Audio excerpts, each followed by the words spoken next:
What's going on, everyone? So this is day 62 of the Squat Everyday program, and today we're actually going to do some unilateral squats. So this is a unilateral safety bar squat. So it's a split squat, Bulgarian style, so the back foot is up.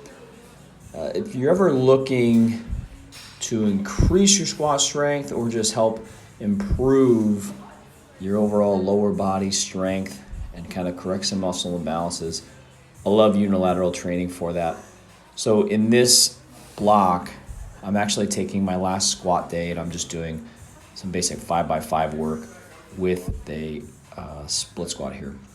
So if you're somebody who, notices that you have some hip shifting, or maybe one leg's developed more than the other, or you have some different asymmetries and muscular imbalances, unilateral training is great to address that. And a lot of people will shy away from heavy loading on unilateral. So it's good obviously to do lightweight, build the capacity up, but heavy 5 rep here, make sure I'm not failing, but I have my safety net where I'm able to grab the rack if I kind of lose my balance.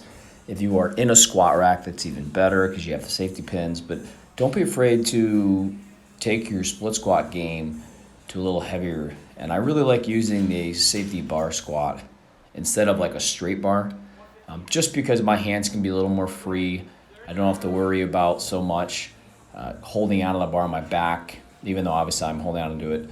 There are times like if my left hand's on it here, I can take my right hand and I can move it off onto the rack or something. So right here, I ended up doing 190 pounds for my first set, my first 2 sets, and then I did my last sets, 5 reps at 210 pounds.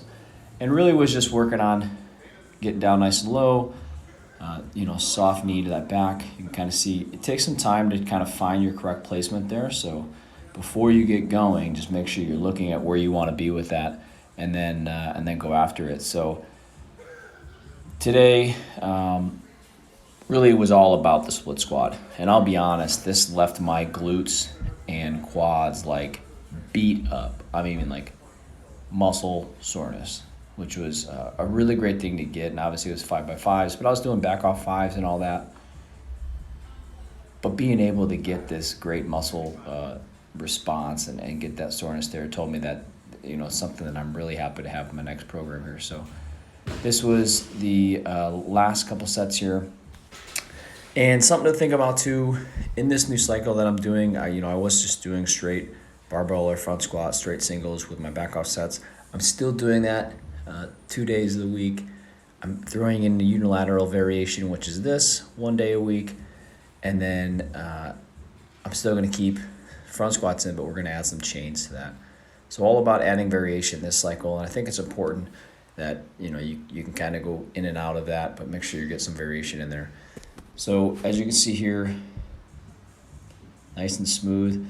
I started kind of pushing off that back leg, but that's something you want to focus on when you're not, when you're doing this, is not to push off that back leg as much. So sometimes the bench is great. I really like what they have where it's just like a roller. You can find those on Amazon. We don't have those here, but the roller there. But just want to think about all the way down.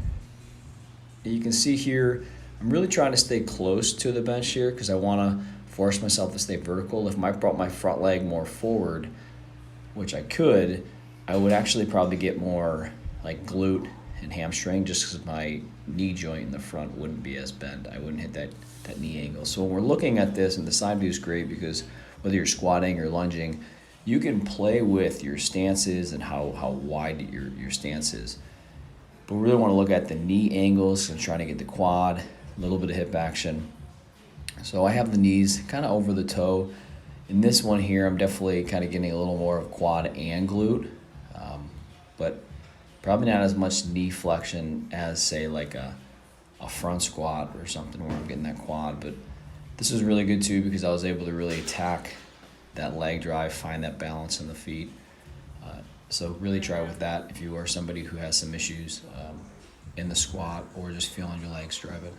And then with all the squatting, I'm just making sure I'm counteracting that and building some balance in legs. So I've been doing some glute ham raises. Glute ham raises are great because they act at the hamstring at both the knee joint and the hip joint. So you're getting some hip extension and knee flexion.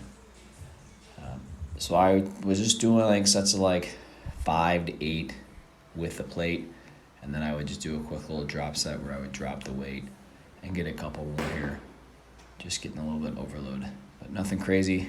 Definitely was feeling these, trying to just keep tension on the hamstrings, get that flexion there. You can also do seated leg curls, but I really like this exercise.